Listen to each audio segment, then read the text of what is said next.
ভাইসব কোরআন আল্লাহ তাআলার নাজিল করা আসমানি কালাম।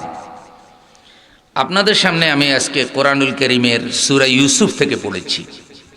এটি কোরআনুল কারীমের পরিচিত একটি সূরা, 12 নম্বর সূরা। এর মধ্যে 111টি আয়াত রয়েছে এবং হযরত ইউসুফ আলাইহিস সালাতু ওয়াস সালামের সাথে তার ভাইদের যে ব্যবহার, সেই ব্যবহারটা এই সূরার মধ্যে আছে। এটা রেখে দেওয়ার মধ্যে আমাদের জন্য কল্যাণ আছে না নাই? ইউসুফ আলাইহিস সালামের সাথে তার ভাইদের কি হয়েছে এটা জানলে আমাদের কি লাভ? নিঃসন্দেহে আমাদের এখানে লাভ আছে। এই ঘটনাটা আল্লাহ কেন রাখলেন? দ্বিতীয় রুকুর প্রথম আয়াত অর্থাৎ 7 নম্বর আয়াতে আল্লাহ তাআলা যেটা বলেছেন, লাকাদ কানা ফি ইউসুফা ওয়া ইখওয়াতিহি আয়াতুন লিসাইলিন।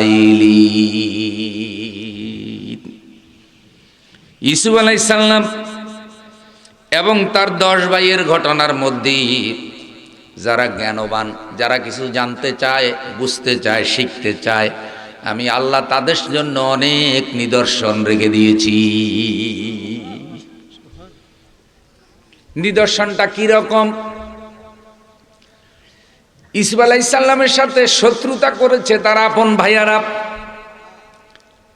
দূরের মানুষের শত্রুতা সহ্য করা যায়, কিন্তু আপন ভাইয়ের শত্রুতা সহ্য করা বড় কঠিন, ঠিক না?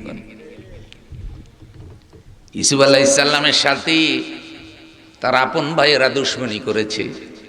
যখন ইউসুফ আলাইহিস সালাম অবুঝ, এখনো জ্ঞান বুদ্ধি ভালো হয় নাই, শুধু দুশমনি করে নাই, ইয়াকুব আলাইহিস সালামকে বুঝাইয়া ইউসুফ আলাইহিস সালামকে নিয়ে গেছে। নামার সময় বলেছে, খেলতে যাচ্ছি, আনন্দ করব, তাকে আমরা এলাকা ঘুরে ফিরে দেখাবো, আমাদের হাতে তাকে উঠাইয়া দেন। সরল বিশ্বাসী ইয়াকুব আলাইহিস সালাম ইউসুফ আলাইহিস সালামকে আপন ভাইদের হাতে উঠাইয়া দিলেন, আর তারা তাকে কুয়োর মধ্যে হত্যা করার জন্য নিক্ষেপ করলো। কত মারাত্মক শত্রুতা হলে পরে কুয়োর মধ্যে ফেলে দিয়েছে। তাহলে ইউসুফ আলাইহিস সালামের সাথে দুশমনি করেছে আপন ভাইয়েরা। কথা বলেন, আমার নবীর সাথে দুশমনি করছে আপন জনেরা। তাহলে ইউসুফ আলাইহিস সালামের ভাইদের সাথে ইউসুফ আলাইহিস সালামের যে অবস্থা হয়েছে, নবী সাল্লাল্লাহু আলাইহি সাল্লামের সাথে হুজুরের পরিবার পরিজনের একটা অংশ সেই ব্যবহারটাই মিল আছে না নাই? হুজুরের আপন চাচা আবু লাহাব শত্রুতা করেছে, আবু জেহেল শত্রুতা করেছে। আমার নবীর বাড়ি আর আবু জেহেলের বাড়ি বেশি দূরে না। হারাম এরিয়ায় যারা যান তারা দেখেন যেখানে নবীর বাড়ি তার সাথেই হলো আবু জেহেলের বাড়ি। হাজী সাহেব বলছে যে ওখানে মানুষ পায়খানা করে, কারণ পায়খানা বানানোরও তো আর কোনো জায়গা নাই, তাই একটা সুবিধাজনক জায়গা হাজীদের জন্য আল্লাহ রেখে দিয়েছে, আবু জেহেলের বাড়ি। নবী সাল্লাল্লাহু আলাইহি সাল্লামের সাথে দুশমনি করেছে আপন লোকেরা, ইউসুফ আলাইহিস সালামের সাথে দুশমনি করেছে আপন ভাইয়েরা। এবার বর্তমান দুনিয়ার দিকে তাকান, ইহুদি, নাসারা, কাফেরেরা, মুশরিকেরা ইসলামের যত না দুশমনি করে, এক শ্রেণীর নামদারি মুসলমানেরা আজকে ইসলামের দুশমন হয়ে গেছে। আলেম ওলামা, কোরআনের মাহফিল, ইসলামী চিন্তা চেতনা, ইসলামী আদর্শ ধারণ করলে যে মুসলমান ভাই খুশি হওয়ার কথা, কোরআন হাদিসের হক কথা বয়ান করলে আজকে এক শ্রেণীর নামদারি মুসলমানরাও বেজার হয়ে যায়। তাহলে শত্রুতার মধ্যে মিল আছে না নাই? ইউসুফ আলাইহিস সালামের শত্রুতা করেছে আপন ভাইয়ারা, নবীজির সাথে শত্রুতা করেছে আপন চাচা বংশের আপন লোকেরা। বর্তমানেও এক শ্রেণীর নামদারি নবীর উম্মতেরা আজকে ইসলামের বিরোধিতা করে। এই জন্য আল্লাহ রাইখে দিছে দুশমন চিনা লইবা, কারণ যারা দুশমন চিনে না তারা সাবধান হতে পারে। লাকাদ কানা ফি ইউসুফা ওয়া ইখওয়াতিহি আয়াতুন লিসাইলিন। ইউসুফ আলাইহিস সালামের ঘটনার মধ্যে এবং তার 10 ভাইয়ের ভূমিকার মধ্যে যারা জ্ঞানবান, যারা বুদ্ধিমান, আমি আল্লাহ তাদের জন্য নিদর্শন রেখে দিয়েছি। সূরা ইউসুফে আল্লাহ তাআলা ধারাবাহিকভাবে যেভাবে ইউসুফ আলাইহিস সালামের ঘটনাটা বয়ান করেছে, সূরা ইউসুফ পুরাটাই যেন একটা তাফসীর। সুবহানাল্লাহ, তন্ন তন্ন করে বয়ান করছে। এই ঘটনাটা কোরআনের আর অন্য কোনো জায়গায় বয়ানের কোনো দরকার হয়নি। তাফসীর বলছে 3টি ঘটনা কোরআনুল কারীমে বারবার বয়ান করা হয় নাই, যেখানে আল্লাহ বয়ান করেছেন নিজেই বিস্তারিত বয়ান করে দিয়েছেন। 1 নম্বর হলো ইউসুফ আলাইহিস সালামের ঘটনা, আল্লাহ নিজেই যেন এটা তাফসীর করে দিয়েছে। এই ঘটনার তাফসীর যেন আল্লাহ নিজেই করে দিয়েছে। 2 নম্বর হলো আসহাবে কাফের ঘটনা। আসহাবে কাফের একটা কাহিনী, একটা ইতিহাস ঘটনা কোরআনে আছে না নাই? একজন অত্যাচারী রাজা জুলুমের তন্ত্র কায়েম করেছিল রাজ্যে। রাজা ছিল মুশরিক, নাম ছিল দাকিয়ানুস। 7 জন যুবক তাওহীদের দাওয়াত দিচ্ছিল ওই রাজ্যে। ওই রাজা তাদের উপরে জুলুম অত্যাচারের স্টিম রোলার চালালো। অবশেষে তাদেরকে হত্যা করার সিদ্ধান্ত ঘোষণা করলো। আল্লাহ তাআলা ওই 7 জন যুবককে হিজরত করার জন্য ইশারা করলেন। তারা হিজরতে করলো। পথে গিয়ে একটা গুহা পেল, পাহাড়ের গুহা। ওই গুহার মধ্যে তারা আশ্রয় নিল। আল্লাহ তাআলা ওখানে তাদেরকে 309 বছর ঘুম পাড়াইয়া রাখলে। এত বছর ঘুমে কাটাইছে, তাদের খবর ছিল না। ঘুম থেকে জাগার পরে তারা মনে করছে যে আমরা একটু আগে মাত্র ঘুমাইছি, কিন্তু ঘুমের মধ্যে তাদের নখ বড় হয়ে গেছে, চুল বড় হয়ে গেছে। 300 বছরে কি অবস্থা হয়েছে কর। এই ঘটনাটা আল্লাহ তাআলা সূরা কাফে বয়ান করেছেন, বিস্তারিত বয়ান করেছেন। আরেকটা হলো বাদশা জুলকারনাইনের ঘটনা। বারবার আল্লাহ বয়ান করেন নাই, নিজেই এটাকে বিস্তারিত বয়ান করে দিয়েছেন। সূরা ইউসুফ হলো একটা। খালেদ ইবনে মাইলান বয়ান করেন, সূরা ইউসুফ এমন মর্যাদা সম্পন্ন সূরা, জান্নাতীরা যখন জান্নাতে চলে যাবে তারা আনন্দ করার জন্য সূরা ইউসুফ তেলাওয়াত করবে। কারণ ইউসুফের মধ্যে এমন একটা ঘটনা আছে যেটা তেলাওয়াত করলে, আলোচনা করলে খুব মজা লাগবে। মজা। তাফসীর বলছে সূরা ইউসুফ হলো ধৈর্য ধারণের উত্তম নজির। বিপদ মুসিবতে কেউ যদি হতাশ হয়ে যায়, সে যেন ধৈর্যহীন না হয়, সবরহীন না হয়। সূরা ইউসুফ হলো ধৈর্য ধারণের নজির। সূরা ইউসুফ মজলুম বান্দাদেরকে সবর শিখাইছে। বিপদে পড়লে, মুসিবতে পড়লে সবর করতে হবে, এটা সূরা ইউসুফ শিখাইছে। আল্লাহ তাআলা সূরা ইউসুফের 18 নম্বর আয়াতে বলেছেন, ফাসাবরুন জামিল ওয়াল্লাহুল মুস্তাআনু আলা মা তাসিফুন। ফাসাবরুন জামিল, উত্তম সবর। ইয়াকুব আলাইহিস সালাম যখন তার কাছে বাইরে আইসা বলছে যে ইউসুফ আলাইহিস সালামকে বাঘে খাইছে, আসলে কি বাঘে খাইছে নিও? বাঘে খাইছে না বাইয়েরা খাইছে? দেখছেন নি? এবার পুরান বুদ্ধি, নিজেরা কায়দা করে মার্ডার মুডার করে কয় কি আমরা তো জানি না, করসে মরে গেছে।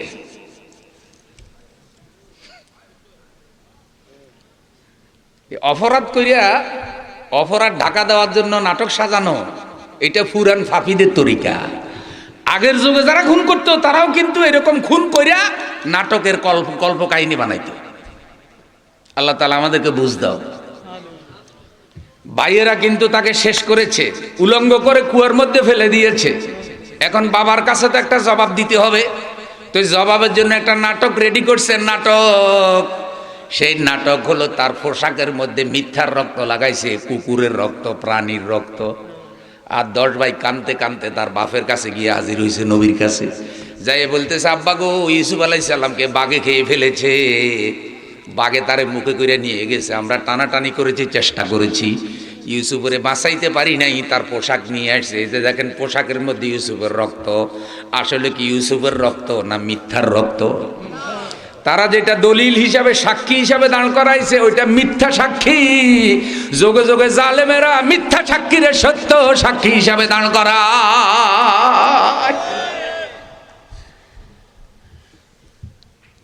তাইলে এই ঘটনার মধ্যে শিক্ষা আছে না নাই? শিক্ষা আছে, না হইলে এটা আল্লাহ কেন রাখবে? ইউসুফ আলাইহিস সালামের সাথে তার ভাইদের কি হয়েছে, তার বাপের কি হয়েছে, এটা নবীর উম্মতেরা জানার দরকার কি? না, যেই ঘটনা তখন ঘটেছে এই ঘটনা এখনো ঘটতে পারে এবং ঘটছে, ওখান থেকে ইমানদাররা শিক্ষা নিবে। এই জন্য কাহিনী কিসসা শোনানোর জন্য এই ঘটনা রাখা হয় নাই, ইমানদারদের ইমান বৃদ্ধির জন্য, বিপদ মুসিবতে সবর শিখানোর জন্য আল্লাহ তাআলা এই ঘটনা রাখছে। লিল্লাহি তাকবীর। এখন ইয়াকুব আলাইহিস সালামকে যাইয়া বলছে যে বাঘে খেয়ে ফেলছে। ইয়াকুব আলাইহিস সালাম বললেন ফাসাবরুন জামিল, এখন আমি সবর করা ছাড়া আমার আর কোনো উপায় নাই। কারণ কার কাছে বলবে?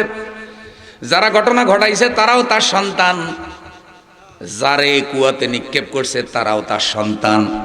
এখন বাবা কোন পক্ষ নেবে? যেই পক্ষ নেবে উভয় পক্ষই কিন্তু ছেলেরা, সন্তানেরা। এই জন্য তিনি জবাব দিলেন ফাসাবরুন জামিল, আমি উত্তম ধৈর্য ধারণ করব। কারণ তিনি পয়গাম্বর, তার বিশ্বাস ছিল যে আল্লাহ তাআলা আসল ঘটনা একদিন জানাইয়া দেবে। এটা আল্লাহ তাআলা জানাই দিব। তাই সূরা ইউসুফ হলো ধৈর্য ধারণের উত্তম নজির। আল্লাহ তাআলা আমাদেরকেও বিপদ মুসিবতে ধৈর্য ধারণ করার তৌফিক দান করুন।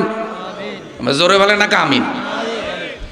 3 নম্বর সূরা ইউসুফের বৈশিষ্ট্য হলো কোরআনুল কারীমের সবচাইতে সুন্দর ঘটনা, মজার ঘটনা সূরা ইউসুফ।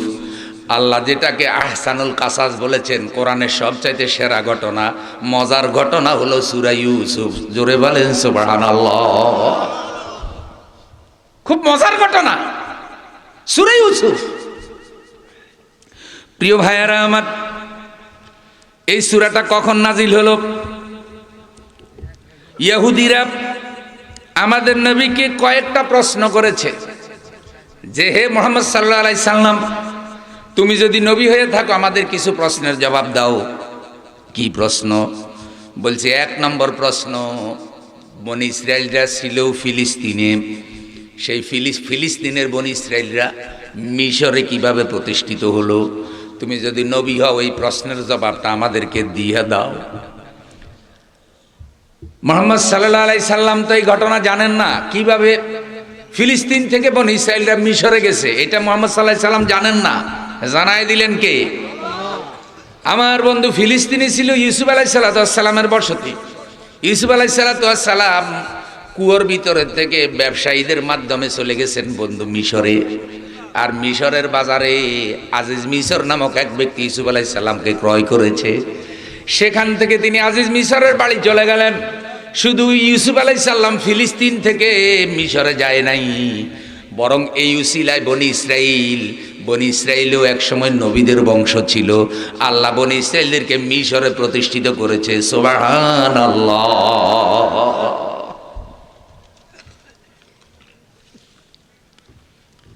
আরেকটা প্রশ্ন তারা করেছে, হে মুহাম্মদ সাল্লাল্লাহু আলাইহি সাল্লাম, তুমি যদি নবী হয়ে থাকো তাহলে বলো ইউসুফ আলাইহিস সালাম নামক এক নবী, ইয়াকুব আলাইহিস সালামের সন্তান, তার ছেলের সাথে যে ভাইদের ঘটনাটা ঘটছে ঘটনাটা কি আমাদেরকে বলো। যদি তুমি নবী হও তাহলে ঘটনা এটা তোমার জানার কথা। আরেকটা প্রশ্ন তারা করেছে, হে মুহাম্মদ সাল্লাল্লাহু আলাইহি সাল্লাম, এই ইউসুফ আলাইহিস সালাম নামক একজন নবী, যিনি নবীর সন্তান, বাল্য বয়সে তিনি একটা স্বপ্ন দেখেছিলেন যে আকাশের তারকা 11টা তারকা এবং চাঁদ সূর্য তাকে সেজদা করতেছে। তুমি যদি নবী হয়ে থাকো সেই 11টা তারকার নাম আমাদেরকে বলে দাও যেগুলি ইউসুফ আলাইহিস সালামকে সেজদা করেছে।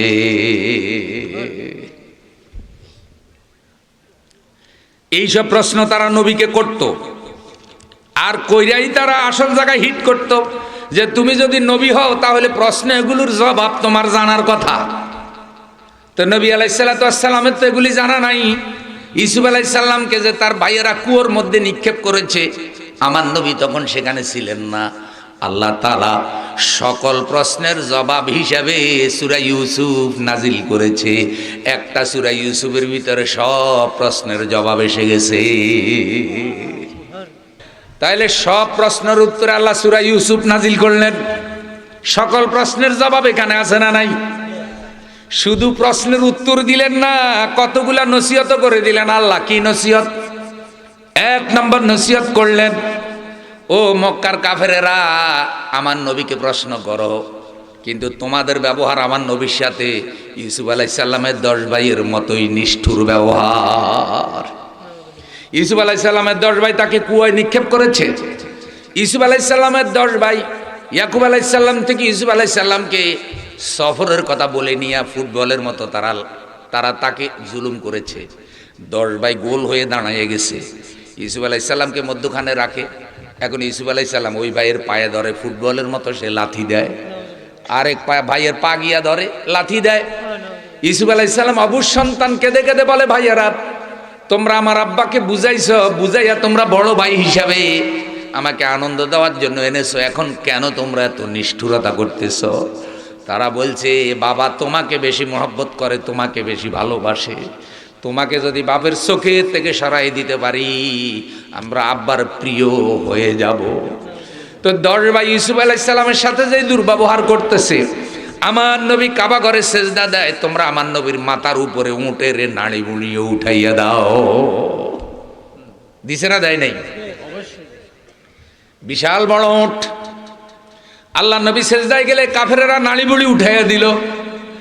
আমার প্রিয় নবীর চেহারার মধ্যে তারা থুতু নিক্ষেপ করেছে কাফেরেরা। নবীর চেহারা এত সুন্দর, এত পবিত্র চেহারা। আবু কবির হুজালি বলেছে, কবি আবু কবির হুজালি আরবের কবি, আল্লাহর নবীর চেহারা দেখার পরে সে একটা কবিতা রচনা করেছে, যার বাংলা অর্থ যে মুহাম্মদ সাল্লাল্লাহু আলাইহি সাল্লামের চেহারা যখন আমি দেখলাম, আমার মনে হলো পূর্ণিমার চাঁদ তার চেহারার কাছে লজ্জা পেয়ে গেছে। তখন আমি স্বীকার করলাম যে কোনো অপবিত্র মানুষের চেহারা, কোনো অপরাধের চেহারা এমন নির্মল পবিত্র হতে পারে না। নিঃসন্দেহে আমি যে চেহারা দেখেছি এটা পৃথিবীর সবচাইতে সেরা চেহারা, সবচাইতে পবিত্র চেহারা মুহাম্মদুর রাসূলুল্লাহ সাল্লাল্লাহু আলাইহি সাল্লামের চেহারা। সেই চেহারার মধ্যে কাফেররা থুতু নিক্ষেপ করেছে, থুতু।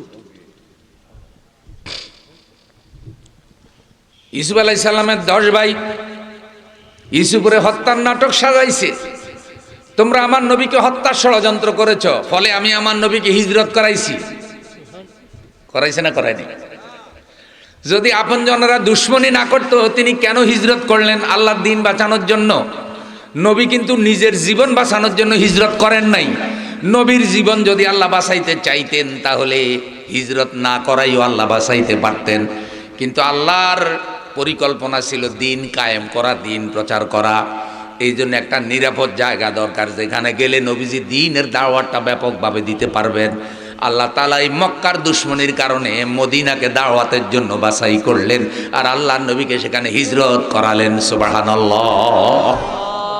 তাহলে ইউসুফের ভাইদের সাথে যে দুশ্মনী, আল্লাহর নবীর সাথে যে দুশ্মনী, ওইটা আল্লাহ তাআলা মিলাইয়া দিলেন।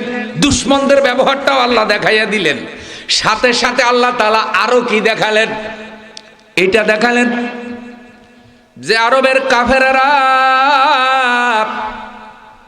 ইউসুফ আলাইহিস সালামের 10 ভাইয়ের পরিকল্পনা ছিল কুয়োর মধ্যে ফালাইয়া দিছি, 120 ফুট গভীর কুয়া, অন্ধকার, সেখানে কোনো আলো নাই, খাবার দাবার নাই, ছোট বাচ্চা শেষ হয়ে যাবে, মরে যাবে। আর আল্লাহ, আমরা বাবার কাছে গিয়া ওই নাটক সাজাবো যে ইউসুফের বাঘে খেয়ে ফেলছে, তারপরে ইউসুফের ঘটনা শেষ, ইউসুফের ইস্যু শেষ, মাটি দিয়ে দিলাম। কিন্তু আল্লাহর পরিকল্পনা ছিল ইউসুফ আলাইহিস সালামকে আল্লাহ শুধু কুয়ার ভিতরের থেকে উদ্ধার করবেন না, বরং ইউসুফ আলাইহিস সালামকে আল্লাহ কুয়ার থেকে উদ্ধার করে মিশরের মন্ত্রী বানাইয়া দিবে, প্রেসিডেন্ট বানাইয়া দিবে। পরবর্তীতে অপরাধী 10 ভাই ইউসুফ আলাইহিস সালামের সামনে ভিক্ষুক হইয়া হাজির হবে। হইছে না হয় নাই? অবশ্যই 10 ভাই ভিক্ষুকের বেশে হাজির হয়েছে, কিন্তু চিনে নাও এ পরিকল্পনা কার? আল্লাহ তাআলা উত্তরটা এমন ভাবে দিলেন, ইউসুফ আলাইহিস সালামকে কুয়ার থেকে উদ্ধার করে মিশরের ক্ষমতা দিছি। আমার নবীর সাথে মক্কায় তোমরা দুশমনি করতেছো, তোমাদের সকল দুশমনি থেকে আমি আল্লাহ আমার নবীকে রক্ষা কইরা মদিনার ক্ষমতা দিছি।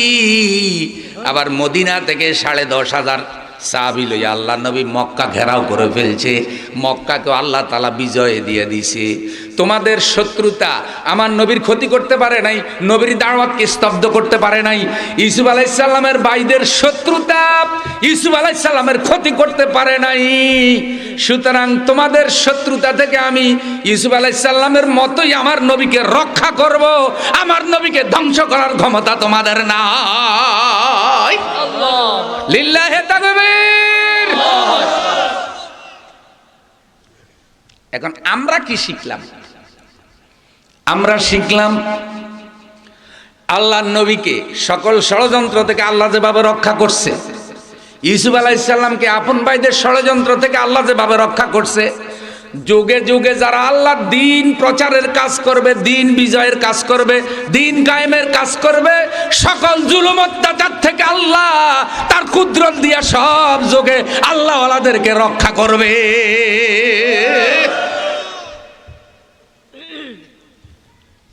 লাকাদ কানা ফি ইউসুফা ওয়া ইখওয়াতিহি আয়াতুল লিসাইলিন। ইউসুফ আলাইহিস সালামের 10 ভাইয়ের মধ্যে, তাদের ভাইদের ঘটনার মধ্যে যারা জ্ঞানবান, যারা জিজ্ঞাসু, যারা কিছু শিখতে চায়, জানতে চায়, বুঝতে চায়, আমি আল্লাহ তাদের জন্য নিদর্শন রেখেছি। সুবহানাল্লাহ। তাহলে জবাবটা ঠিক আছে নি? এই জবাব কে দিছে? তা আল্লাহ যে জবাব দেয়, এই জবাবের মধ্যে কোনো ঘাটতি, কোনো গোঁজামিল, কোনো অস্পষ্টতা? আরেকটা ইশারা দিছে আল্লাহ এই সূরা ইউসুফ নাজিল করে। সেই ইশারাটা কিরকম? যে মর্দে মোমেনের নৈতিক মান যদি ভালো হয়, দুনিয়ার কাফেররা যত শত্রুতা করুক, ওই ইমানদারের কখনো পরাজয় হয় না। যার প্রমাণ হলো ইউসুফ আলাইহিস সালাম। ইউসুফ আলাইহিস সালাম কি পরাজিত হয়েছে না বিজয়ী হয়েছে? কারণ ইউসুফ আলাইহিস সালাম মজলুম ছিলেন, জুলুমের শিকার ছিলেন, কোনো দোষ ত্রুটি তার ছিল। তা আল্লাহ তাআলা দেখাইয়া দিলেন, তুমি যদি নির্দোষ হও, তোমার যদি তাকওয়ার মান ঠিক থাকে, ফরেজগারির মান ঠিক থাকে, তোমার যদি দিনদারি ঠিক থাকে, তা আল্লাহ তাআলা এখনো বহু অজানা জুলুম থেকে তোমাকে মুক্ত করে ইউসুফ আলাইহিস সালামকে যে সম্মান দিছে, আল্লাহর নবীরে যে সম্মান দিছে, সেই কোরআন সুন্নাহর কাজ করার কারণে আল্লাহর দরবারে আল্লাহ তোমার সম্মানও বাড়াইয়া দেবে।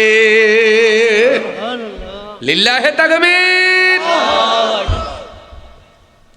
সূরা ইউসুফের আলোচ্য বিষয় 1 নাম্বার, ইব্রাহিম আলাইহিস সালাম, ইসহাক আলাইহিস সালাম, ইয়াকুব আলাইহিস সালামের দিন, সেটাই ছিল যাহা মুহাম্মদ সাল্লাল্লাহু আলাইহি সাল্লামের দিন। আল্লাহ বুঝাইয়া দিলেন, আদম আলাইহিস সালামের যেই দিন, ঈসা আলাইহিস সালামের যেই দিন, মুসা আলাইহিস সালামের যেই দিন, ইব্রাহিম আলাইহিস সালাম যেই দিন নিয়ে এসেছেন, আমার আখিরি নবী একই দিন নিয়ে এসেছে। নবীদের দিনের মধ্যে কোনো পার্থক্য নাই। সব নবীদেরকে কে পাঠাইছে? তা আল্লাহ কয়জন? একই উদ্দেশ্য নিয়ে সব নবীকে পাঠাইছে। পার্থক্য হলো আমাদের নবী বিশ্ব নবী, অতীতে আঞ্চলিক নবী ছিল, এলাকাভিত্তিক নবী ছিল। নবীরা পৃথিবী থেকে চলে গেছে, তাদের নবুয়ত চলে গেছে। আর আমাদের নবী প্রায় 1,500 বছর হয়ে গেছে মদিনায় শোয়া, কিন্তু নবীর নবুয়ত এখনো জীবিত। নবীর নবুয়ত এখনো চলে কি চলে না? পৃথিবী আছে যতকাল এই নবুয়ত বেঁচে থাকবে ততকাল। লিল্লাহি তাকবীর। আল্লাহু আকবার। প্রিয় ভাইয়েরা আমার, আল্লাহ তাআলা সূরা ইউসুফের মাধ্যমে যে জিনিসটা বুঝালেন, যে তাকওয়া মর্যাদা সম্মান নির্ভর করে তাকওয়ার উপরে। শুধু জগতের ক্ষমতা টাকা পয়সার উপরে সম্মান নির্ভর করে না। ফেরাউনের টাকাও ছিল, ক্ষমতাও ছিল, লোকটা কি সফল হয়েছে না ব্যর্থ হয়েছে? নমরুদের টাকাও ছিল, ক্ষমতাও ছিল, লোকটা কি সফল না ব্যর্থ? আমার বন্ধু, শুধু টাকা পয়সা হলেই মানে মানুষ সফলতা অর্জন করে না। আবুল আহাবের টাকাও ছিল, ক্ষমতাও ছিল, আবুল আহাব ব্যর্থ। হযরতে বেলাল রাদিয়াল্লাহু তাআলা আনহু অন্যের গোলাম, নিগ্র গোলাম, টাকাও নাই, ক্ষমতাও নাই, আর আল্লাহর দরবারে সেরা মর্যাদার অধিকারী। তাহলে ইজ্জত সম্মান কে দেয়? বড় ডিগ্রি না থাকলেও, বড় এলেমের ভান্ডার না থাকলেও, ছোটখাটো আলেমও যদি হন, সাধারণ মানুষও যদি হন, ভিতরে তাকওয়া থাকলে, ফরজগারি থাকলে, দিনদারি থাকলে, আল্লাহর দরবারে বহু ডিগ্রিওয়ালা বেদিন কোটিপতি প্রভাবশালী থেকে আপনার মতো সহজ ইমানদারের মর্যাদা বেড়ে যেতে পারে। লিল্লাহি তাকবীর। আল্লাহু আকবার। শুনতেছেন নি নাকি ঘুমাইতেছে? না, তাজা হইয়া শুনতে হবে, সচেতন ভাবে শুনতে হবে, ঠিক কি না বলেন? মা বোনেরা যারা পর্দার আড়ালে আছেন, চাইন আবার বাড়ির গল্প শুরু করিয়েন না, কারণ মা বোনেরা যেখানে এক জায়গায় হইলে দুনিয়ার গল্প জমে কি জমে না? বাস, নোয়াকান্দির মা বোনেরা ভালো, নোয়াকান্দির মা বোনেরা কোনো মাহফিলে আইসা কোনো কথা কয় না, খালি বয়ান শুনে। যদিও কি করতেছে আমরা তো আর জানি না।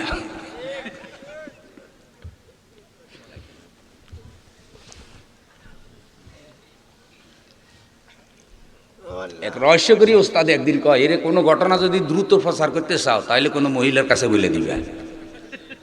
বললে হুজুর কেমনে এই ঘটনা দ্রুত রটাবে?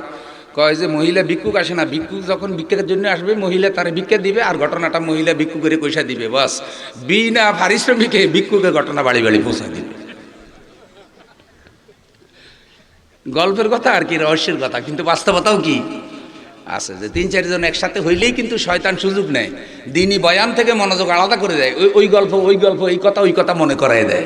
আল্লাহ তাআলা শয়তানের ষড়যন্ত্র থেকে আমাদেরকে হেফাজত করো। একটু জোরে বলেন আমিন। এখন ইউসুফ আলাইহিস সালামের একটু সংক্ষিপ্ত পরিচয় নেন। ইউসুফ আলাইহিস সালামের বাবার নাম ইয়াকুব আলাইহিস সালাম।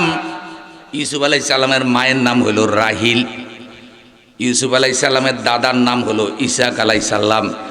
ইউসুফ আলাইহিস সালামের দাদার বাবা হযরতে ইব্রাহিম আলাইহিস সালাতু ওয়াস সালাম। জোরে বলেন সুবহানাল্লাহ। ইউসুফ আলাইহিস সালামও নবী, বাবাও নবী, দাদাও নবী, দাদার বাবাও নবী।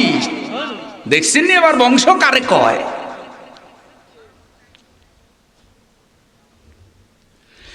সবচাইতে সম্মানিত বংশ, মর্যাদার বংশ আল্লাহ তাআলা হযরত ইউসুফ আলাইহিস সালামকে দিছে। একজন কবি ইউসুফ আলাইহিস সালামের বংশের বর্ণনাটা সুন্দর করে দিয়েছেন তিনি।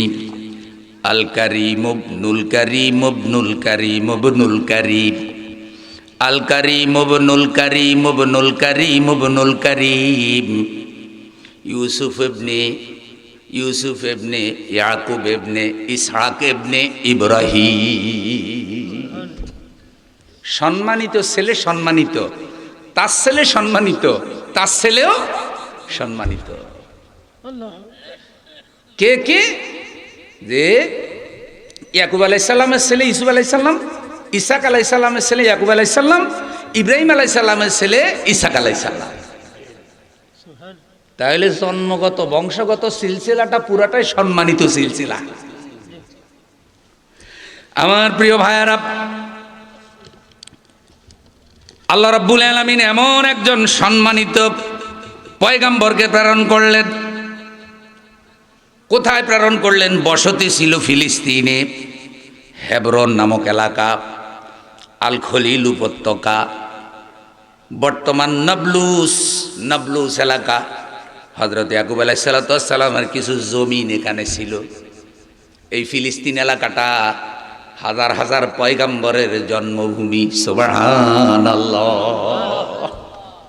মুসলমানদের প্রাচীন কিবলা বাইতুল মুকাদ্দাস, আজকে যেটা ইহুদিরা দখল করে রেখেছে। ইসরায়েলিদেরকে ইহুদিরা শুধু মুসলমানরা আশ্রয় দিয়েছিল, দ্বিতীয় বিশ্বযুদ্ধের পরে ইহুদিদের আশ্রয়ের কোনো জায়গা ছিল না। দয়া করে ফিলিস্তিনিরা তাদেরকে আশ্রয় দিছে, আর যাদেরকে আশ্রয় দিছে তারা এখন তাদের দেশ দখল করে ফেলছে। আচ্ছা, আমরা বাংলাদেশে রোহিঙ্গাদেরকে আশ্রয় দিছি না? কথা কথা আমরা দিছি, মানে আমাদের দেশের সরকার দিছে প্রায় 10 লক্ষ। আমাদের দেশে এমনি মানুষের জায়গা হয় না, ছোট দেশ, তারপর আবার রোহিঙ্গাদেরকে আশ্রয় দেওয়া, এটা বড় সাহসের ব্যাপার না? এর মধ্যে রোহিঙ্গাদের নাকি বাচ্চা কাচ্চা খুব বেশি হয়, তারা জন্ম নিয়ন্ত্রণ কারে কয় এটা বুঝে না, ওইতেই আছে। আমি একবার পত্রিকায় দেখছি আর কি, যে হারে বাড়তেছে, সাংঘাতিক বাড়তেছে। এখন আল্লাহ না করুক, যদি এই বেটার আমাদের দেশটা দখল করে কয় যে এটা আমাকে দেশ, তোমাকে দেশ না, তাইলে এর থেকে বড় গাদ্দারি আর হইতে পারে? ঠিক একই গাদ্দারি করছে ইসরায়েলিরা ফিলিস্তিনে,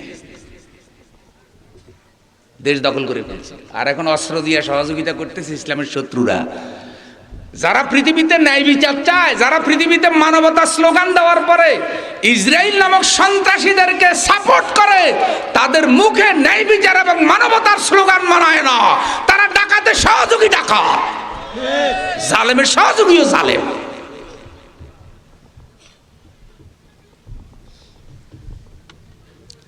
আমাদের নবীর মেরাজ হয়েছে বাইতুল মুকাদ্দাস থেকে, সুবহানাল্লাহ বলেন।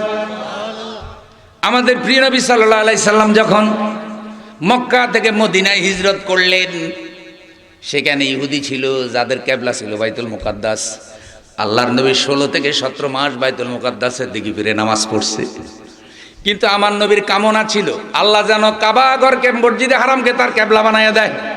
এই জন্য নবীজি আকাশের দিকে বারবার তাকাতেন, কখন জিবরাইল ওহী নিয়ে আসবে।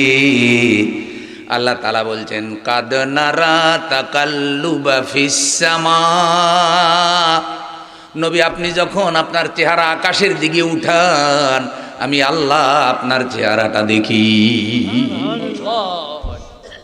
16 থেকে 17 মাস আল্লাহ তাআলা বাইতুল মুকাদ্দাসের দিকে ফিরে নবীকে নামাজ পড়ালেন।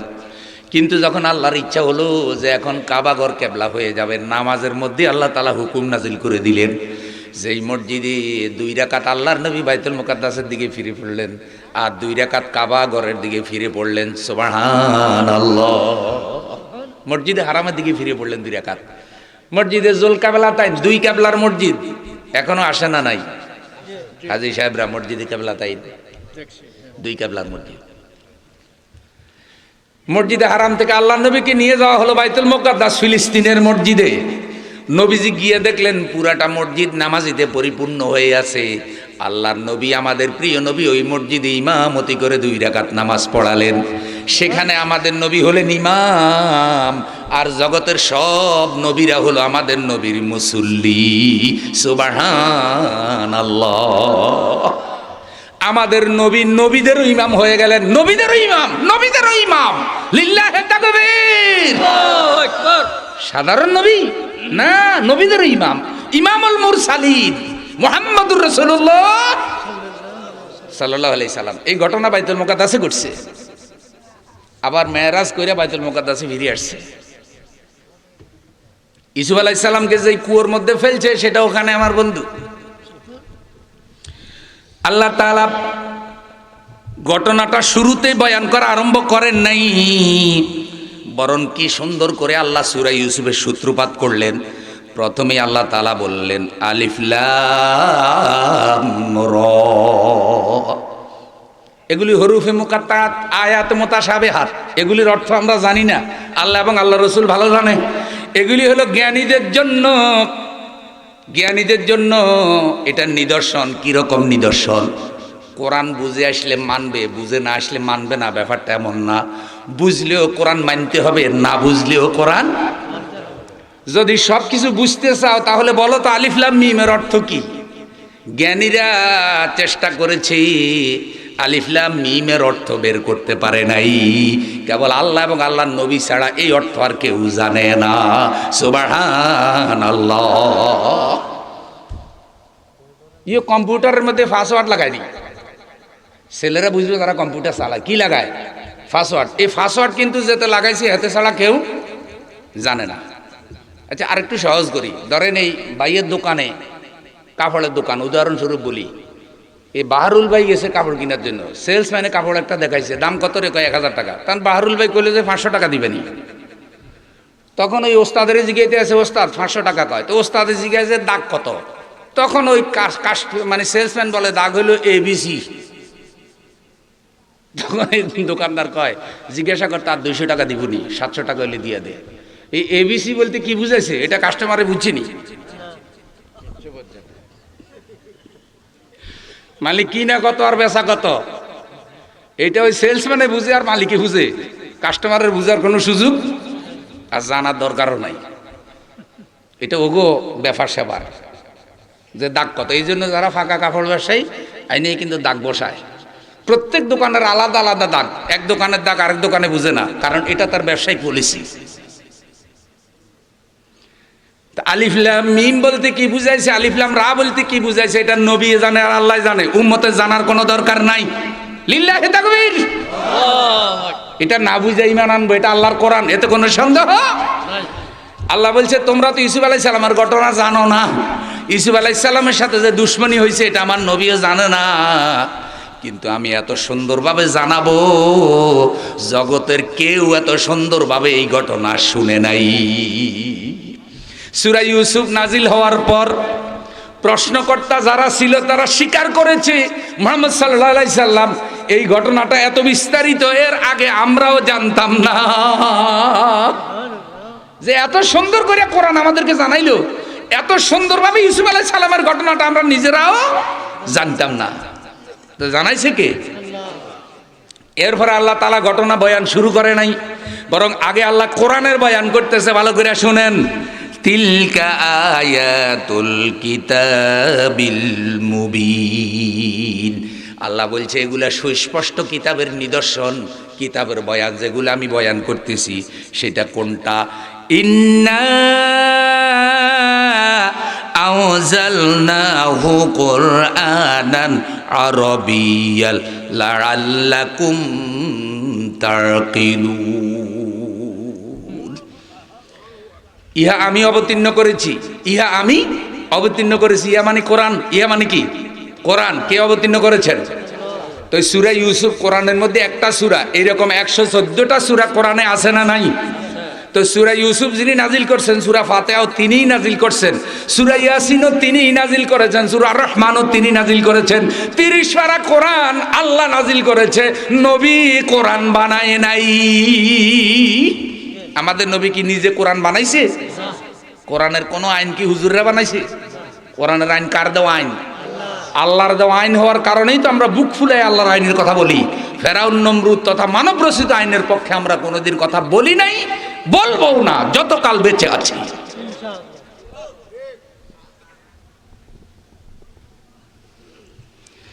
আল্লাহ তাআলা বলছে এই কোরআন আমি অবতীর্ণ করেছি আরাবিয়ান, আরবি ভাষায়। কোরআন নাজিল হয়েছে কি ভাষায়?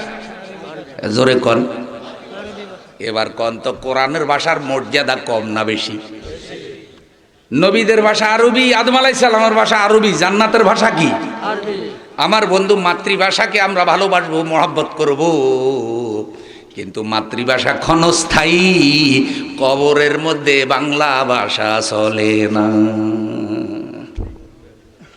এই জন্য খাঁটি বাঙালি হওয়ার মধ্যে কোনো মর্যাদা নাই, বরং মর্যাদা খাঁটি মুসলমান হওয়ার মধ্যে।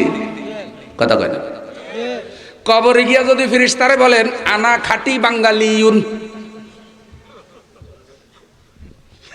চলব নিও? ফেরেশতাকে এটা আবার কোন পাসপোর্ট লই আইলো? এটা আমেরিকার পাসপোর্ট, এটা বাংলাদেশের পাসপোর্ট। কবরের মধ্যে ফেরেশতায় কারণ নাগরিকত্ব পাসপোর্ট, দেশীয় পরিচয় জানার দরকার আছে। সারা দুনিয়ার মানুষের জন্য 3টা প্রশ্ন, মার রাব্বুকা মা দীনুকা মান হাজার রাজুল আল্লাযী বুইসা ফীকুম। 3টা প্রশ্ন আরবিতে, বাংলায় একটাও নাই। সুবহানাল্লাহ কয় না? তো কোরআন নাজিল হয়েছে কি ভাষায়? তো বাংলা ভাষা মাতৃভাষা, আল্লাহর সেরা দান। আমরা বাংলা ভাষায় বয়ান করতেছি, কোনো অসুবিধা নাই। বাংলাকেও আমরা মহব্বত করব, কিন্তু মনে রাখবো যে বাংলা ক্ষণস্থায়ী, বাংলা ভাষা চিরস্থায়ী নয়। চিরস্থায়ী ভাষা আরবি। আরো ব্যাখ্যা আছে, খারাপ লাগেনি কেন? না শুনেন, কয় হুজুর মাতৃভূমি বাংলাদেশ, মাতৃভাষা বাংলা ভাষা, তো সব তো মারে দিলাম, বাপেরে দিলাম কোনটা? অথচ জন্মের মূলে হইল বাপ, মা হইল পরে। আগে কি? মা হইল বাচ্চা ধারণ করে, আর জন্মের মূল হইল কি? বাপ। মা হইলে একটা পলিথিনের প্যাকেটের মতো বাচ্চা দানি, ওখানে বাচ্চা বহন করে, আর বাচ্চার মূল হলো বাপ। এই জন্য বংশ দ্বারা নির্ধারিত হয় বাপ দিয়া, মা দিয়া না। অনুমতি আছে, প্রয়োজন হলে এক পুরুষে 4 স্ত্রী রাখতে পারবে, কিন্তু এক মহিলা 4 স্বামী একসাথে রাখার অনুমতি। কেউ জোর করে আইন বদলাইলে কাম হইতো না। এক হুজুরি কইছে, কয় হুজুর ছাড়া নামাজ পড়লে নামাজ হয় না। আরেকজনে কয় কি আমি পড়ি চাইছি, হয়তো। তাইলে বুঝা গেছে হওয়া না হওয়ার অর্থ এই বেটাই বুঝে নাই। কয় আপনারা কোন অজু ছাড়া নামাজ হয় না? আমি দেখি অজু ছাড়া দাঁড়াই দেখছি, 4 রাকাত তো ঠিক মতো পড়ছি, তারপরে ফাতিহাও পড়ছি, রুকু তসবিহ করছি, তসবিহ তো পড়ছি, সব হইছে তো হইছে নি?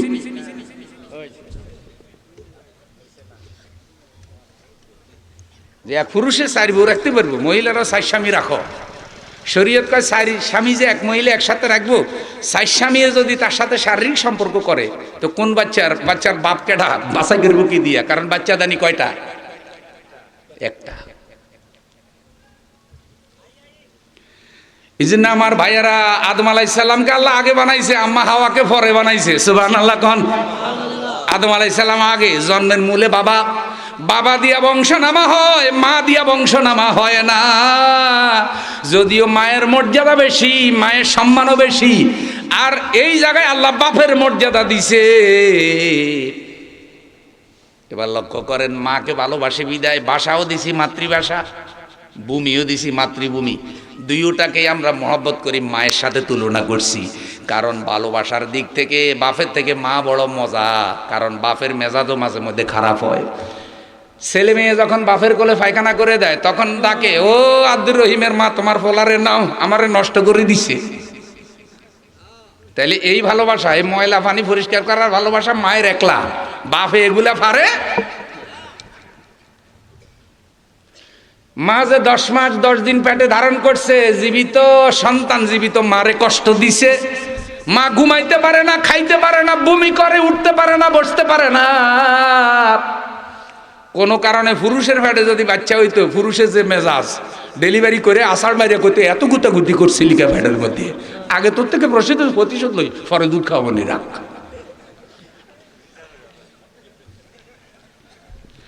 কিন্তু মায়ের মধ্যে আল্লাহ ভালোবাসা রাখছে। সন্তান যখন জমিনে পড়ে, সন্তানের মুখের দিকে তাকাইয়া মা ডেলিভারির কষ্ট, প্রসব বেদনার কষ্ট সব ভুলে যায়। সুবহানাল্লাহ। তাহলে মায়ের সাথে ভালোবাসা আছে না নাই?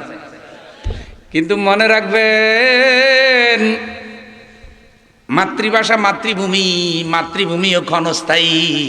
কারণ কিয়ামত হয়ে গেলে বাংলাদেশ থাকবো কেন? কিয়ামত হলে বাংলাদেশ থাকবো নি? কিছু থাকতো না।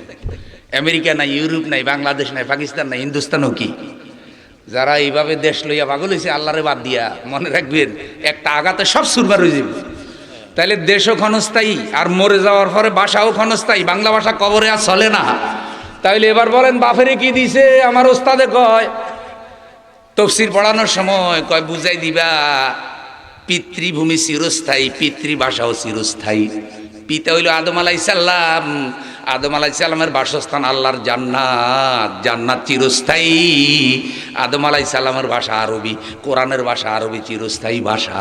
তাহলে বইলা দিবা যে মাতৃভূমি বাংলাদেশ, মাতৃভাষা বাংলা ভাষা, পিতৃভূমি আল্লাহর জান্নাত, পিতৃভাষা আরবি। ওই সুবহানাল্লাহ নাই?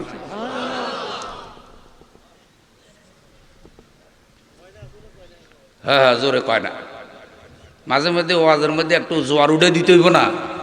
সুবহানাল্লাহ আলহামদুলিল্লাহ একটু জোরে করতে হইব তো। কেন? লাভের হাদিস, বারবার লাভের হাদিস কোন লাগে? আল্লাহ নবী বলছে, সুবহানাল্লাহ আলহামদুলিল্লাহ যারা বলবে, আল্লাহ আসমান থেকে শুরু করে জমিন পর্যন্ত খালি জায়গাটা নেকামলে পুরা করে দেবে। আল্লাহ নবী জীবনে কোনো অসত্য কথা বলছে? কোনো অসত্য কথা বলছে? তাহলে আসমান থেকে শুরু করে জমিন পর্যন্ত খালি জায়গাটা নেকামলে পুরা হওয়া, এটা লাভ না লস? অল্প লাভ না বেশি লাভ? লাভ আছে যেখানে আমরা আছি, লাভ আছে যেখানে নোয়াকান্দির মুসলমানরা আছে, লস আছে যেখানে নোয়াকান্দির মুসলমানরা নাই। তাইলে জীবনের সবচেয়ে বড় আওয়াজ এখন দিবেন সুবহানাল্লাহর আওয়াজ। রাজি আছেন? শরীরে যত শক্তি আছে সব গলার কাছে হাজির করে আওয়াজ দিবেন। এই ফ্যান্ডেলের দূরত্ব ভেদ করে আল্লাহর আরশে আজিম পর্যন্ত সুবহানাল্লাহর আওয়াজ চলে যাইব। রাজি আছেন তো? রেডি? হ্যাঁ। জোরে বলেন সুবহানাল্লাহ, জোরে বলেন আলহামদুলিল্লাহ, লিল্লাহে তাকবীর।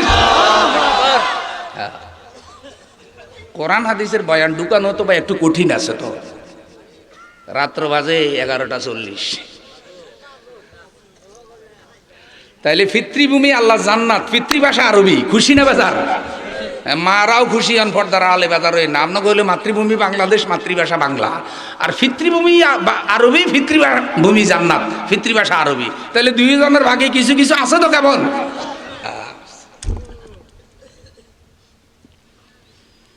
প্রিয় ভাইয়েরা আমার, আল্লাহ তাআলা বলেন ইন্না আনজালনাহু কুরআনান আরাবিয়্যা, এই কোরআনকে আমি আরবি ভাষায় নাজিল করেছি, লাআল্লাকুম তাকিলুন, যাতে তোমরা বুঝতে পারো, অথচ আমরা আরবি বুঝি না। তাহলে মনে হয় এমনি বললে ভালো হইতো, ইন্না আনজালনাহু কুরআনান বাঙ্গালিয়ান লাআল্লাকুম তাকিলুন। না রে না মুসলমান, আরবি শিখতে হবে, আরবি শিখতে হবে। আরবি না শিখলে কোরআন শিখা যাবে না। আলিফ বা তাসার সাথে শত্রুতা রাখিও না, যত বড় বুদ্ধিজীবী হও না কেন। আজকে মিডিয়ায় বসে বসে যারা ইসলামের বিরুদ্ধে বিষোদ্গার করো, ও ভাই তোমার কাছে অনুরোধ, ইসলাম জানো, ইসলাম বুঝো। আমাদের ব্যক্তিগত কোনো স্বার্থ নাই, আমরা কোনো জাগতিক সুযোগ সুবিধা কামানোর জন্য ইসলামের পক্ষে কথা বলি না। এটা আমাদের ধর্মীয় দায়িত্ব, আল্লাহ প্রদত্ত দায়িত্ব। আরবি শিখো, আরবি শিখো, আরবি শিখো। আরবি না শিখলে কোরআন বুঝবা না, হাদিস বুঝবা না।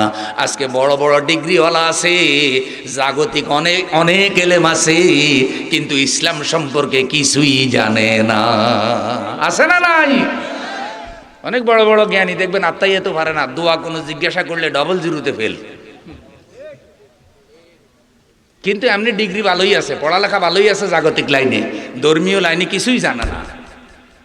এক ওস্তাদ বলছিল, গল্প কিনা জানি না, উনি বলে যে একজনকে জিজ্ঞাসা করছি ওযুর ফরজ কয়টা, কয় মনে করছেন বুঝি জানি না, ওযুর ফরজ তো 17টা।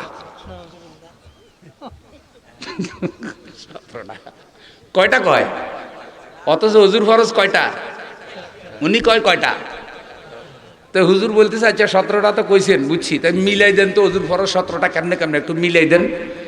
এবার বলতে বলতে হাত ধোয়া, চোখ ধোয়া, নাকে পানি দেওয়া, গড়গড়া করা, গাল মাসে করা, কান মাসে করা, পা ধৌত করা, সবই ফরজ। তো হুজুরে গনতে গনতে গনতে গনতে দেখে 19টা হয়েছে। তো কয় ভাই বললেন 17টা, কিন্তু এখন তো 19টা হয়ে গেল। কয় হুজুর চিন্তা করি না, জানি আরো অনেক বেশি, খালি বলি না আপনাকে ভয়ে। যদিও গল্প, কিন্তু এর মধ্যে শিক্ষা আছে না নাই? আপনি জাগতিক লাইনে যত বড় জ্ঞানী হন না কেন, ধর্মীয় লাইনে না জানলে কোনো মর্যাদা নাই, সম্মান নাই। শিখতে হবে, জানতে হবে, বুঝতে হবে। Morris Bucaille, doctor Morris Bucaille কোরআনের ভুল ধরার জন্য আরবি শিখছে। সৌদি আরবে একজন ওস্তাদ ঠিক করে তিনি আরবি শিখেছেন। আরবি শিখার পর তিনি কোরআন অধ্যয়নে গিয়েছেন, কারণ তিনি জানেন যে আরবি শিখা ছাড়া কোরআন বোঝা সম্ভব না। আমার প্রিয় বন্ধু, এরপরে তিনি কোরআন যখন গবেষণা শুরু করেছেন, আরবি ভালো করে বুঝার পরে যখন কোরআন গবেষণা শুরু করেছেন, তিনি দেখলেন তার জীবনের ভুল কোরআনের কাছে ধরা পড়ে গেছে। আরবি শিখছিল কোরআনের ভুল ধরার জন্য, এখন কোরআন গবেষণা করে নিজের ভুল ধরা পড়ে গেছে। সুবহানাল্লাহ বলেন। হতে পারে বাংলাদেশ এখন বড় বড় ইসলাম বিরোধী যারা আছে, অনেক বড় বড় ডিগ্রিওয়ালা, ধর্ম সম্পর্কে কিছু জানে না, তারা যদি আরবিটা ভালো করে শিখে কোরআন অধ্যয়ন করে, কোরআন বুঝে, দেখবেন যে অনেক বড় বড় আলেমের থেকেও হয়তো তারা ইসলামের পক্ষে আরো বড় ভূমিকা রাখতে পারবে। কারণ তাদের অনেকের মেধা আলেমদের থেকেও বেশি, আছে না নাই? কিন্তু মেধাকে আকাম কুকামে খরচ করার কারণে মেধা কাজে লাগতেছে না। ইয়ো ভাই, যারা চুরি করে ওদের মেধা আছে না? চোরের কি সাংঘাতিক মেধা যে আপনি বাসের মধ্যে দাঁড়াই আছেন আর নিচে দিয়ে পকেট কাটে আপনার টাকা লই গেছে, আপনি টেরিফার নাই, এটা কি সাংঘাতিক মেধা না? অনেক জ্ঞানী ভাই দূরে বলে যে ঠিক মতো। আর জ্ঞানটা কত ঝুঁকির মধ্যে, জানে যে ধরা খাইলে রক্ষা না, 1টা কিলো মাটিতে পড়বে না, সব ফিডে পড়বে। এইরকম টেনশনের মধ্যে তারা এত মেধা যে সে কিভাবে প্রয়োগ করে, আস্তে পকেট কাটে বস আপনার টাকা আস্তে করে ওনার পকেটে চলে গেছে। এদের মেধা আছে, কিন্তু মেধাটাকে তারা খরচ করতেছে আকামে, খারাপ কামে। মেধা এমন জিনিস, আপনি যদি ভালো কাজে খরচ করেন ওইটা আপনার উন্নতি দিবে, খারাপ কাজে খরচ করলে অধপতন এনে দিবে। আল্লাহ তাআলা কোরআন নাজিল করছে কি ভাষায়? আরবি ভাষায়। আল্লাহ কবুল করা, জোরে কোন আমিন। ও আমার বন্ধু, ভালো যে জিনিস সেটা যে কোনো ভাষায় ভালো। এখন আমরা কথা বলতেছি বাংলা ভাষায়, আপনারা বুঝতেছেন বাংলা ভাষায়, ঠিক না? ঠিক। তা আল্লাহ বাংলাও বুঝে, আরবিও বুঝে, ইংরেজিও কি? যারা ইংরেজি জানে তারা ইংরেজিতে জিকিরাজকার করে, আল্লাহরে ডাকে, গুণগান করে। আমরা বাংলায় করি, আরেকজন উর্দুও করে, আরেকজন ফার্সিও করে। আমার বন্ধু, ভালো যেটা সেটা যে কোনো ভাষায় ভালো। আবু জেহেল যে আমাদের নবীরে গালি দিছে, আবু জেহেলের ভাষা ছিল কি আরবি না বাংলা? হ্যাঁ, বুঝে বলেছে। আবু জেহেলের ভাষা কি? আরবি ভাষায় গালি দিছে। তাহলে বোঝা যায় আরবি ভাষায় গালি দিলেও গুনাহ হবে যদি সেটা গালি হয়, নাকি আরবি ভাষার কারণে গালি দিলে সওয়াব হইব? কেমন গালি যেটা, এটা যে কোনো ভাষায় গালি। এই জন্য ভাষা যেটাই হোক না কেন, আসল লক্ষ্য উদ্দেশ্য যেন ঠিক থাকে। কোরআন পড়বো, হাদিস পড়বো, সে আলোকে জীবন গড়বো। এখন মাতৃভাষায় আমাদের বাংলা ভাষায় কোরআন হাদিসের সব অনুবাদ হচ্ছে, আলেমরা আরো অনুবাদ করে দিচ্ছে। এখন ইসলামী বইপত্র অনেক পাওয়া যায়, আলহামদুলিল্লাহ বলেন। আল্লাহ তাআলা বলছেন লাআল্লাকুম তাআকিলুন, যাতে তোমরা বুঝতে পারো, সেই জন্য আমি আরবি ভাষায় নাজিল করেছি। এবার আরবি ভাষা এত মজার ভাষা, এত শান্তির ভাষা, কোরআন যখন পড়ে তখন মানুষের আত্মা ঠান্ডা হয়ে যায়। জোরে বলেন সুবহানাল্লাহ। ইমাম সাহেব যখন তেলাওয়াত করে, বাংলাদেশে এখন কোরআন তেলাওয়াতের বিপ্লব হচ্ছে, আলহামদুলিল্লাহ। বাংলাদেশের হাফেজরা সারা দুনিয়ায় হাফেজদেরকে পরাজিত করে বিশ্ব চ্যাম্পিয়ন হচ্ছে, আলহামদুলিল্লাহ। বাংলাদেশে এত উন্নত মানের হাফেজও আছে, এত সুন্দর তেলাওয়াতকারী বাংলাদেশে আছে, যারা তেলাওয়াত করলে মনে হবে যেন মসজিদে হারামে তেলাওয়াত হচ্ছে। সুবহানাল্লাহ। ওই মাদ্রাসাগুলির জন্য, ওস্তাদের জন্য দোয়া করেন, আল্লাহ যেন তাদেরকে উত্তম জাযা দান করে। আমরা যখন পড়ালেখা করেছি তখন এত উন্নত মানের ওস্তাদ পাইনি। আমাদের তেলাওয়াতে এখন ভুল ত্রুটি আছে, কিন্তু এখন যারা তেলাওয়াত করতেছে তারা সূক্ষ্ম বিশ্লেষণ, ছোট ছোট বিষয় তাদেরকে ওস্তাদরা ধরাই দিচ্ছে। কারণ সারা পৃথিবীতে ইন্টারনেটের উসিলায় হারামের সব তেলাওয়াত যায়, আর বাংলাদেশের হাফেজদেরকে আল্লাহ তাআলা মেধা দিয়েছেন, যোগ্যতা দিয়েছেন। বাংলাদেশে এখন তেলাওয়াতের বিপ্লব সাধিত হয়েছে, আলহামদুলিল্লাহ বলেন। আপনার ছেলেও হাফেজে কোরআন হোক, আপনার সামনে তেলাওয়াত করুক, আর আপনি মনের কানে শুনেন, এটা কি মনে চান না? নাতি নাতনি বাচ্চাদেরকে হাফেজ বানান, মাদ্রাসায় পাঠান, ঠকবেন না, ঠকবেন না ভাইও। এই যে বহু প্রাণী আছে তাদের রিজিকের ব্যবস্থাও আল্লাহ করে। মাদ্রাসায় পড়াইলে ঠকবেন ব্যাপারটা এমন না। স্কুল কলেজে পড়াইয়াও বহু মানুষ ঠকে কি ঠকে না? বহু সন্তানাদি বড় বড় ডিগ্রি নিয়ে বাপ মারে বাদ দেয় না, লাভ হইল কি? আপনি দেখেন তো কোনো আলেম ওলামারা তাদের মা বাবাকে কোনোদিন বৃদ্ধাশ্রমে পাঠায় না, কারণ আলেম ওলামারা জানে মায়ের পায়ের নিচে সন্তানের জান্নাত। সুবহানাল্লাহ বলেন। এই জন্য নিজে যত কষ্টই থাকুক তার মা বাবাকে সে আরামে রাখার চেষ্টা করে।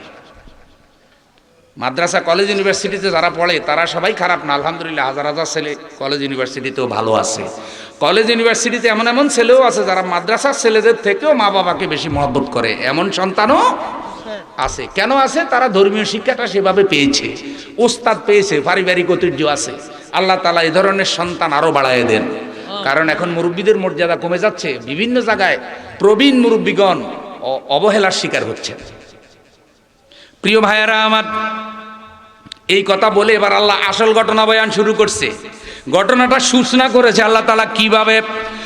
নাহানু নাকুসসু আলাইকা আহসানাল কাসাসি বিমা আওহাইনা ইলাইকা হাযাল কুরআন ওয়া ইন কুনতা মিন ক্বাবলিহি লামিনাল গাফিলিন।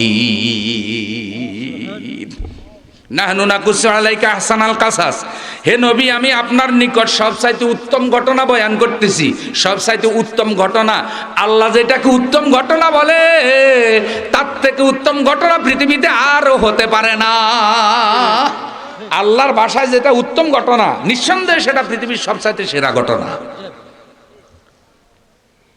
আহসানাল কাসাস, উত্তম কাহিনী, উত্তম কিসসা। বিমা ওহাইনা ইলাইকা হাযাল কোরআন, এই কোরআনে ওহী নাজিল করে বলতেছি এই ঘটনা দুনিয়ার মানুষের বানানো না, এই ঘটনা নবীর বানানো না, বরং এই ঘটনা আল্লাহর কোরআনের ওহী। সুবহানাল্লাহ। এই কোরআন শব্দটি এত মজবুত শব্দ। কারা ইয়াকরাউ কারুন থেকে কোরআন এসেছে। কোরআন হলো সেই কিতাব, যেই কিতাব আল্লাহর পক্ষ থেকে জিবরাইল আমিন নবী মুহাম্মদুর রাসূলুল্লাহ সাল্লাল্লাহু আলাইহি সাল্লামের নিকটে তেলাওয়াত করেছে। সেই কিতাবের নাম হলো কোরআন। জোরে বলেন সুবহানাল্লাহ। কোরআনকে কোরআন কেন বলা হয়? আল্লাহর নবী বলেছেন কোরআন কিয়ামতের দিন সুপারিশ করবে।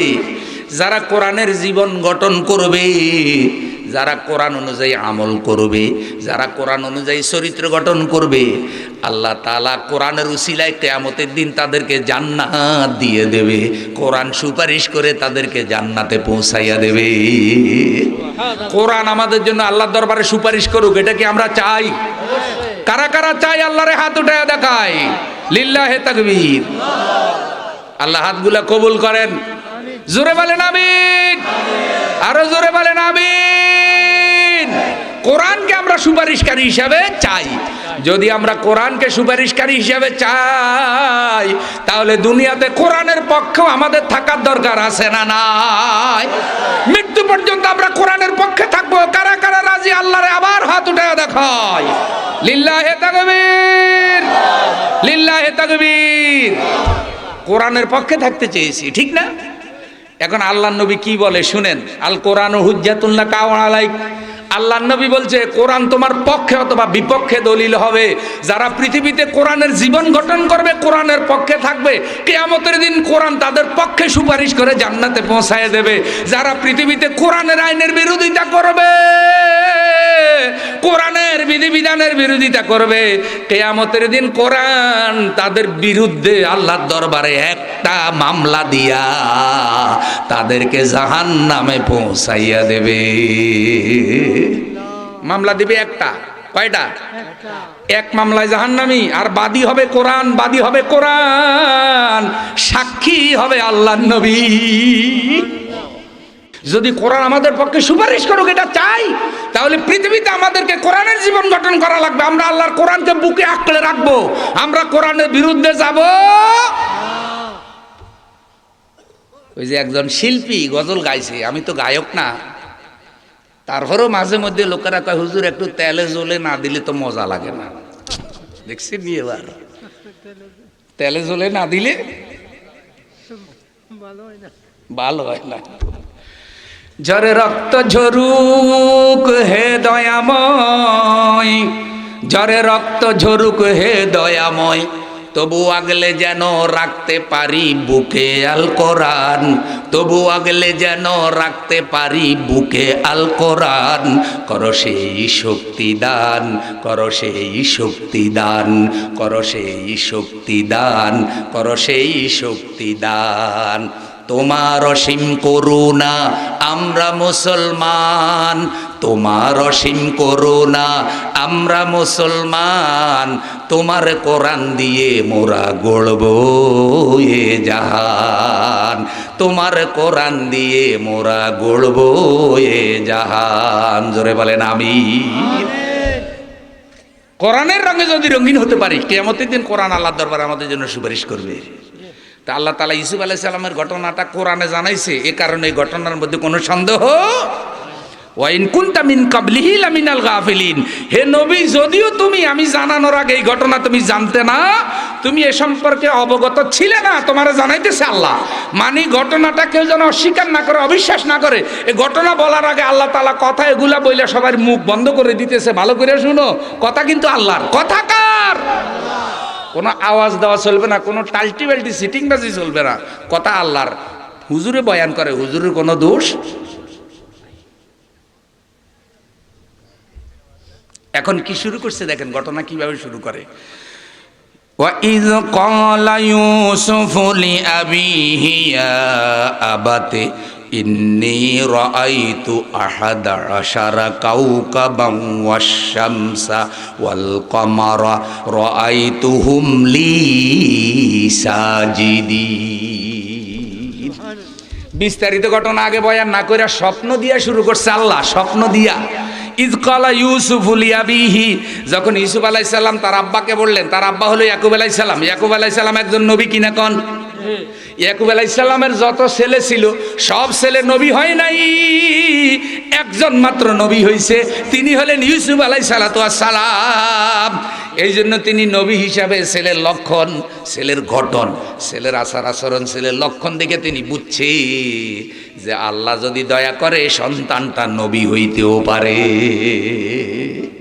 বাল্য বয়সে ইউসুফ আলাইহিস সালাম মা হারাইছে, তো মা হারাইলে পিতার দায়িত্ব একটু বেড়ে যায়।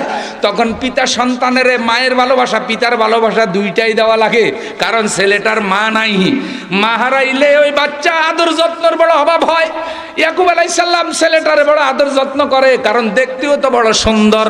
তামাম দুনিয়ার সৌন্দর্যকে 6 ভাগ করে এক ভাগ যদি 5 ভাগ যদি একজনের দেওয়া হয়, সে যত সুন্দর হবে ইউসুফ আলাইহিস সালাম তার থেকেও সুন্দর ছিল। সারা দুনিয়া সৌন্দর্যকে 6 ভাগ করিয়া 5 ভাগ একজনের দিলে যত সুন্দর হবে, ইউসুফ আলাইহিস সালাম তার থেকেও সুন্দর ছিল। সুবহানাল্লাহ বলতে মনে হয় না? হ্যাঁ, মানুষ সুন্দরের পাগল কিনা কর, সুন্দরের পাগল। মাঝে মধ্যে বিয়ার জন্য মেয়ে চাইলে এত শর্ত দেয়, আগে কয় হুজুর সুন্দরী, আগে কয় কি সুন্দরী হইতে। আচ্ছা, যত লোকে সুন্দরী বউ চাইছে সবাই সুন্দরী চায়, কিন্তু কোনো কালো মেয়ের বিয়ে কি বন্ধই আছে?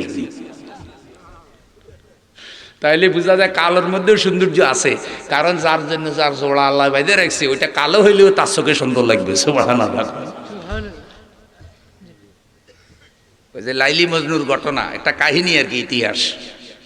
তো এই লাইলি নাকি খুব কালি আছিল, একেবারে ফাতিলের কালি। তো মজনুরে তার এক বন্ধু বলে যে বেটা শেষ পর্যন্ত কালি লইয়ে নি ভাগল হইলি। কি লইয়া ভাগল হইলি? তো মজনুয়ে তখন বলে, বন্ধুরে দোস্তরে তুই যদি আমার চোখ দিয়ে দেখতি তাহলে তোর কাছে কালি মনে হইতো না। এটা হলো একটা ইতিহাস যে তোমার কাছে এটা কালি মনে হয়, কিন্তু যার চোখে ভালো লাগার দরকার তার চোখে ভালো লাগলেই তো কালি সুন্দরী হয়ে যায়। সুবহানাল্লাহ। তো এইসব সুযোগই তো কালো মেয়ের বিয়ে হয়ে যায়, কালো ছেলেরা বউ পায়। না হলে বহুত কালো ভোলা ভাই তো আছে, ওরা তো বউ পাইতো না।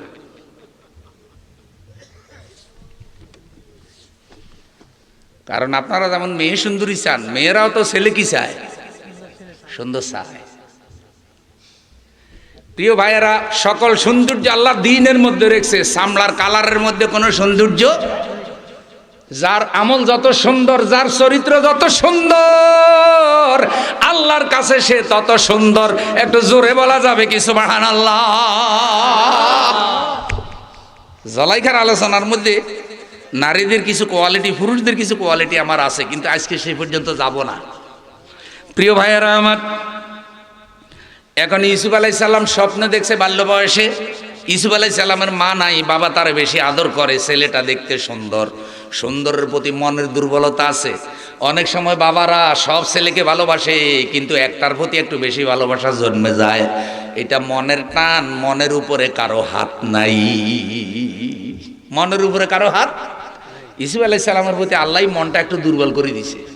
ইউ ভাই, আপনার যদি 4টা ছেলে থাকে, একটা যদি ল্যাংড়া হয়, কানা হয়, বদির হয়, তাইলে পিতা মাতার দয়া মায়া এই অসলের প্রতি একটু বেশি হয়নি? কে তৈরি করে দেয়? কারণ আল্লাহ জানে যে এত তো অঙ্গ প্রত্যঙ্গ দিন আরো মহব্বত যদি একটু না দিই চলতে পারবো না। তখন দেখবেন বহু মা বাবা ছেলে 3 জনের ডাকিয়া কয় কি, তোদের হাত কান চোখ পা সব আছে, তোদেরকে পড়ালেখা করেছে, তোরা কইরা খাইতে পারবি, এরে একটু জমিন লিখে দিই, তোরা আপত্তি দিস না, এইটা দিয়ে চলো।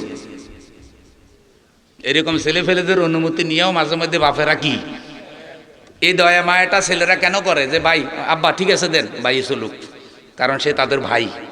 ওই দুর্বলের প্রতি, ভাইয়ের প্রতি ভাইদের মনও আল্লাহ দুর্বল করে দেয়। এটার উপর কারো হাত নাই, অন্তর কন্ট্রোল করে আল্লাহ। ইয়াকুব আলাইহিস সালাম ইউসুফ আলাইহিস সালামরা একটু বেশি আদর করে, যত্ন করে। মাহারা সন্তান, দেখতে সুন্দর, কোয়ালিটি ভালো, সব ছেলেরে ভালোবাসে, কিন্তু তার প্রতি একটু বেশি দুর্বলতা। আর এটাই কিন্তু ভাইদের কাছে দুশ্মনের কারণ হইয়া দাঁড়াইছে। আর এর মধ্যে অবুঝ অবস্থায় ইউসুফ আলাইহিস সালাম একটা স্বপ্ন দেখছে। স্বপ্নের কথা কার কাছে বলবো? বলছে বাপের কাছে। স্বপ্নটা কি? তিনি বলছেন, ইয়া আবাতে ইন্নী রাআইতু আহাদা আশারা কাওকাবান ওয়াশ শামসা ওয়াল কমারা রাআইতুহুম লি সাজিদিন। আব্বা গো, আমি স্বপ্নে দেখছি আকাশের 11টা তারকা, চাঁদ এবং সূর্য আমি ইউসুফের সেজদা করতেছি। একটু জোরে বলেন সুবহানাল্লাহ। 11টা তারকা, চাঁদ এবং সূর্য আমি ইউসুফের কি করে? সেজদা করে। এই স্বপ্নটা ইউসুফ আলাইহিস সালাম দেখে বলছে বাপের কাছে। বাপ হইল নবী, বাপ হইল কি? তো নবীরা স্বপ্নের ব্যাখ্যা বুঝে কি বুঝে না? আমার প্রিয় ভাইয়ারা, এই স্বপ্নটা বলার পর ইয়াকুব আলাইহিস সালাম তাকে সাবধান বাণী দিলেন। কি সাবধান বাণী? কোরআনের আয়াত লক্ষ্য করেন। ক্বালা ইয়া বুনাইয়া লা তাকসুস রুইয়াকা আলা ইখওয়াতিকা ফায়াকিদু লাকা কাইদা ইন্নাশ শাইতানা লিল ইনসানি আদুউম মুবিন। ক্বালা, ইয়াকুব আলাইহিস সালাম বললেন, ইয়া বুনাইয়া, হে আমার কলিজার টুকরা সন্তান ইউসুফ আলাইহিস সালাম, লা তাকসুস রুইয়াকা, খবরদার তোমার স্বপ্নের কথা তুমি ভাইদেরকে বলিও না। কারে কইতে নিষেধ করে?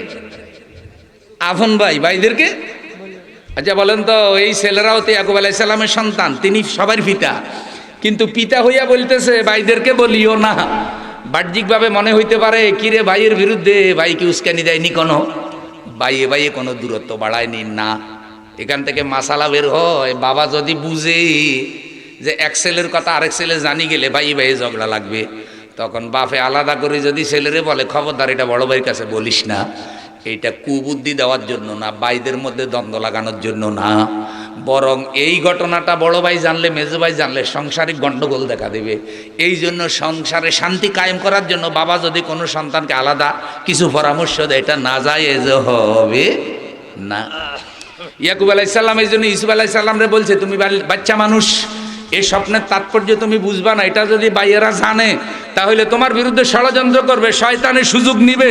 ইন্না শাইতানা লিল ইনসানি আদুউম মুবিন, শয়তান মানুষের প্রকাশ্য দুশমন। শয়তান যদি বুঝতে পারে তাহলে দুশমনি লাগাই দিব। খবরদার স্বপ্নের কথা ভাইদেরকে বলিও না। তাহলে বোঝা যায় ইয়াকুব আলাইহিস সালাম বুঝছে যে এই ভাইদের দ্বারা ইউসুফের ক্ষতি হইতে, কারণ এই ভাইদের ব্যবহার ইউসুফের প্রতি আগেও ভালো ছিল না। লক্ষণে বোঝা যায়, লক্ষণে বোঝা যায়।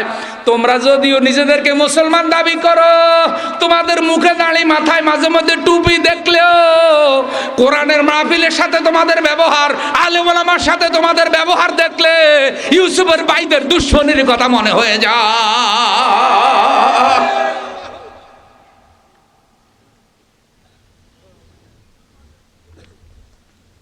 প্রিয় ভাইয়েরা আমার, এখন ছেলে তো বুঝ, স্বপ্নের ব্যাখ্যাটা, স্বপ্নের কথাটা একটু বইলে রাখি। আমরাও তো মাঝে মধ্যে স্বপ্ন দেখিনি, দেখি আলহামদুলিল্লাহ।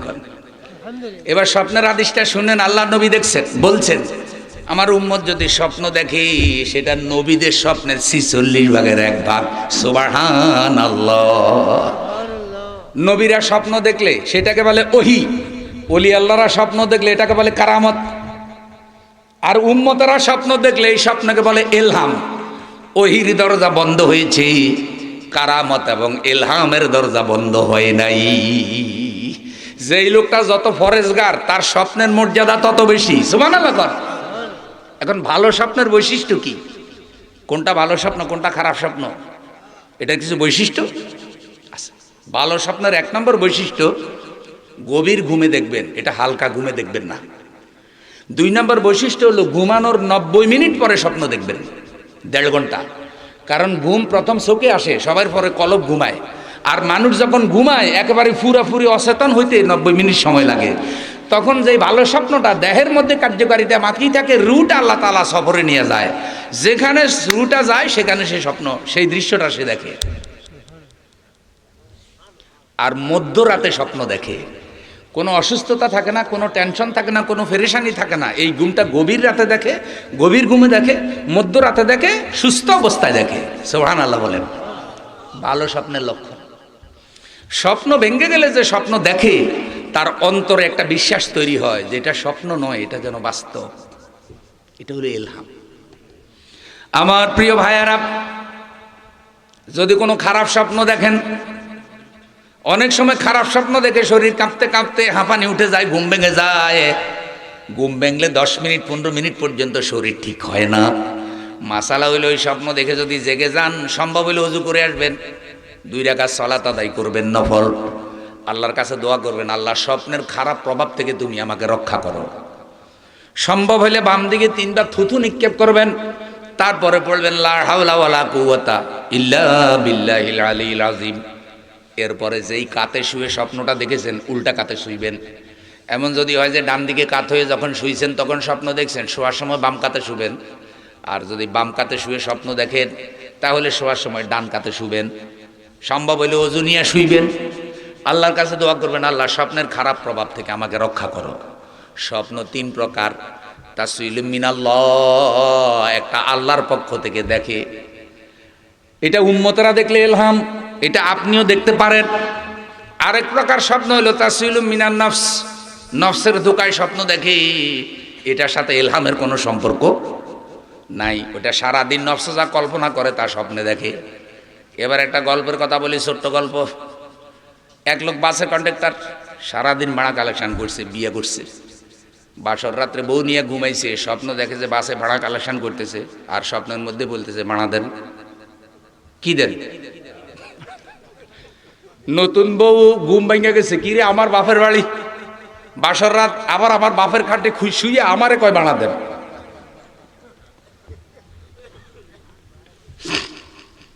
বউ ধাক্কা দিয়ে খাটের নিচে ফালাইয়া দিছে, ঘুম ভেঙে গেছে। ঘুম ভাঙার পরে বলতেছে বউ আমি কোথায়, কয় তুমি খাটের নিচে। তো বলতেছে আমি খাটের নিচে কেন, প্রথম রাত্রে খাটের নিচে কেন? কয় আমার বাপের খাট, আমার বাপের বাড়ি, আজকে বাসর রাত, আর এখনই বলতেছো আমারে ভাড়া দেন। তো আজকেই ভাড়া চাইতেছো, ভবিষ্যতে কি করো কোনো ঠিক? তাই তোমারে খাটের নিচে ফালাইছি। স্বামী বুঝতে পারছে ঘটনাটা কোন জায়গায় ঘটছে, এটা গল্পের কথা। তো স্বামী বলতেছে আগে খাটে উঠাও, তারপরে এটার হেকমত কইতেছি। তো খাটে উঠছে, উঠার পরে কয় শোনো, আমি যে ওই কন্ট্রাক্টরে চাকরি করি, ওই ঘুমের মধ্যে দেখতেছি যে আমি বাসে ভাড়া কালেকশন করতেছি, যাত্রীদের কাছে ভাড়া চাইছি, তোমার কাছে ন, স্বপ্নে চাইছি। কয় ও তাইলে খাটে উঠো, আমি তো আরো মনে করতেছিলাম তুমি না আমার কাছে ভাড়া চাইছো নাকি। এইসব স্বপ্নের কোনো তাবির নেই, এইসব স্বপ্নের কোনো তাবির। হঠাৎ করে একজনকে হুজুর আমি হাত নাড়াইতেছি, নাড়াইতে নাড়াইতে দেখলাম যে আমি আকাশে উঠতেছি বিমানের মতো, হেলিকপ্টারের মতো।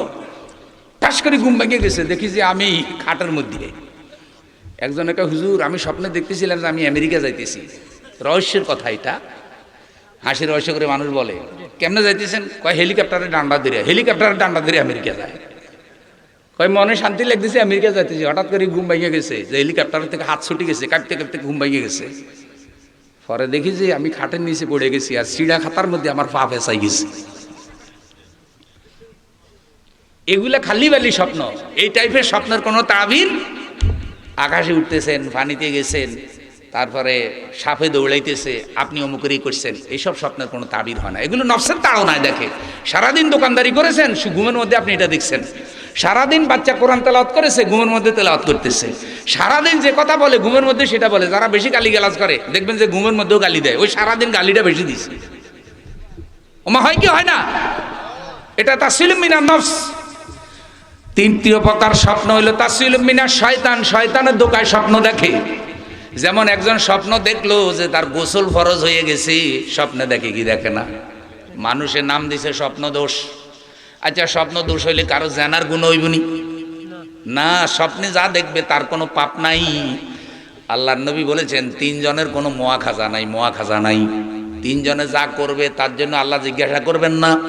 1 নম্বর হলো নাবালেক অবস্থায় যা শিশু করবে, বালেগ হয় নাই, তার কোনো পাপ নাই। নাবালেক অবস্থায় যে মুসলমানের সন্তান মারা যায় তাদের জন্য দোয়া করা লাগে না, তারা আল্লাহর জান্নাতি। কারণ তারা ফাফ লেখার মতো বয়সে এখনো পৌঁছে নাই, তার আগেই মারা গেছে। পিতামাতা যদি এরকম সন্তান মারা গেলে ধৈর্য ধারণ করে, তাহলে আল্লাহ তাআলা পিতামাতাকে সন্তানের উসিলায় জান্নাত দিয়ে দিবে।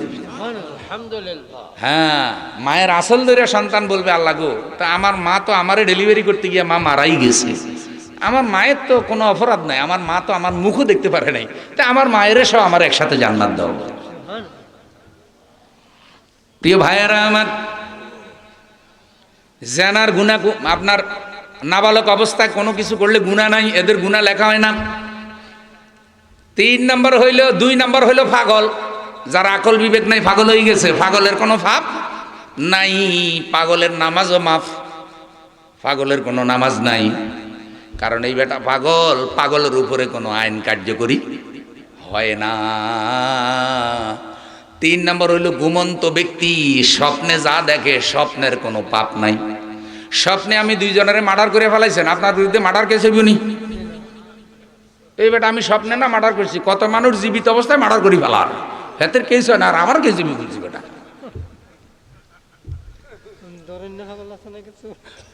এই জন্য স্বপ্নে কোনো পাপ নাই। স্বপ্নে যদি কেউ স্বপ্ন দোষ হয়, রমজান মাসেও যদি কেউ স্বপ্ন দেখে তার গোসল ফরজ হয়ে যায়, তাহলে রোজার কোনো ক্ষতি হবে না।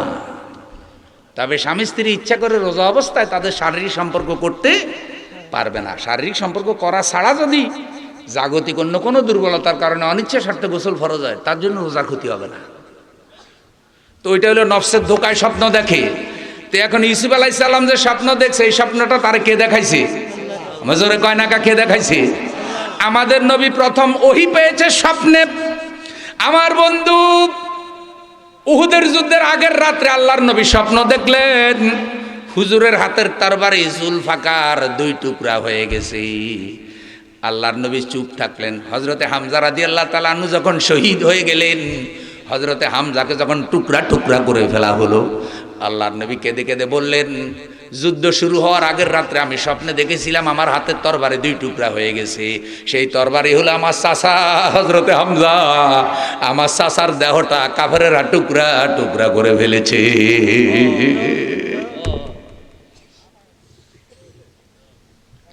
নবী সাল্লাল্লাহু আলাইহি সাল্লাম স্বপ্নে দেখলেন, সাহাবীদের অনেকের মধ্যেই অনেকের জুব্বা গায়ে, কিন্তু ওমর রাদিয়াল্লাহু তাআলা আনহু জুব্বাটা বড়।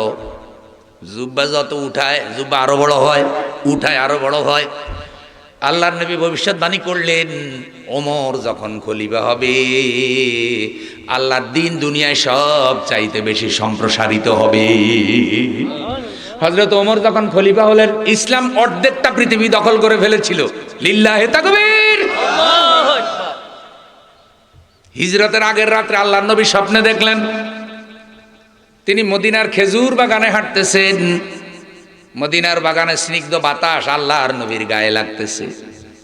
নবী হিজরত করে যখন মদিনায় গেলেন, খেজুরের বাগান দেখে হুজুর বুঝলেন স্বপ্নে যেটা দেখেছেন এটা হলো সেই বাগান।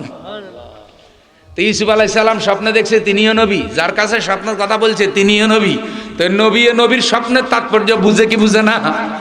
এই জন্য বলছে, লা তাকসুস রুইয়াকা আলা ইখওয়াতিকা, ও আমার কলিজার টুকরা সন্তান ইউসুফ, স্বপ্নের কথা তোমার ভাইদেরকে বলিও না। যদি ভাইদেরকে বলো তারা শত্রুতা করবে, শয়তান সুযোগ নেবে, গন্ডগোল লাগবে। তোমার নিজের কাছেই নিরাপদ রাখো, কারণ শয়তান মানুষের প্রকাশ্য শত্রু। আল্লাহ আমাদেরকে শয়তানের ধোঁকা থেকে হেফাজত করুন। একটু জোরে বলেন আমিন। ইহুদিরা প্রশ্ন করলো যে 10টা তারকার নাম বলে দেন। নবী সাল্লাল্লাহু আলাইহি সাল্লাম সেই নামটাও বলেছেন, তাফসীরের নামটা আছে। 1 নম্বর জোরশান, 2 নম্বর আত-তারেক, 3 নম্বর আজ-জুবান, 4 নম্বর কাবেস, 5 নম্বর ওমুদান, 6 নম্বর আল ফালিক, 7 নম্বর আল মুজবে, 8 নম্বর আজ-জুরু, 9 নম্বর আল ফর্দ, 10 নম্বর ওসাব, 11 নম্বর জুলকাতফাই। 11টা তারকা ইউসুফ আলাইহিস সালামকে সিজদা করেছে। যার তাৎপর্য হলো, এমন একটা সময় আসবে যখন 11 ভাই ইউসুফ আলাইহিস সালামের সামনে হাজির হবে। 10 জন বৈমাত্রেয় ভাই একজন হলে তার আপন ভাই। যখন দুর্ভিক্ষ দেখা দিয়েছে, তখন সব ভাইয়েরা খাবার দাবারের জন্য তার সামনে হাজির হয়েছে। জোরে বলেন আল্লাহু আকবার। তাইলে শক্তিহীনকে অপমানিত করতে পারেন আল্লাহ, আজকের ক্ষমতাসীনকে কালকে ফকির বানাইতে পারেন, কালকের ফকিরকে বাদশাহ বানাইতে পারেন আমাদের আল্লাহ। লিল্লাহি তাকবীর। সূরা ইউসুফ হলো তার প্রমাণ। আজকে আমরা স্বপ্ন পর্যন্ত থাকি, এই প্যাকেজ আজকে এখানে রইল। 11টা তারকার নামও জানলাম, ভাইদের শত্রুতাও জানলাম, আর ভাইদের স্বপ্নের কথা ইউসুফ আলাইসাল্লাম যেন ভাইদেরকে না বলে ইউসুফ আলাইসাল্লামের স্বপ্নের কথা এটাও জানলাম। এই সতর্কবাণী ইউসুফ আলাইসাল্লামকে বাবাই দিলেন। এরপরও ঘটনা আউট হয়েছে না, হয় না? ইউসুফ আলাইসাল্লামের হত্যা ষড়যন্ত্র করছে, বহুত বিপদে পড়ছে। আমি 1.25 ঘন্টা বয়ান করি, কিন্তু এখন 12:15 হয়ে গেছে, আমার বয়ান 1.5 ঘন্টার বেশি হয়ে গেছে। আজকে আন্না চেয়ারম্যান সাহেবও কষ্ট পাচ্ছেন, আমিও যেতে হবে, আপনারাও আগামীকাল সালাত আদায় করবেন। আল্লাহ তাআলা আমাদেরকে বুঝ দান করুক, একটু জোরে বলি আমিন।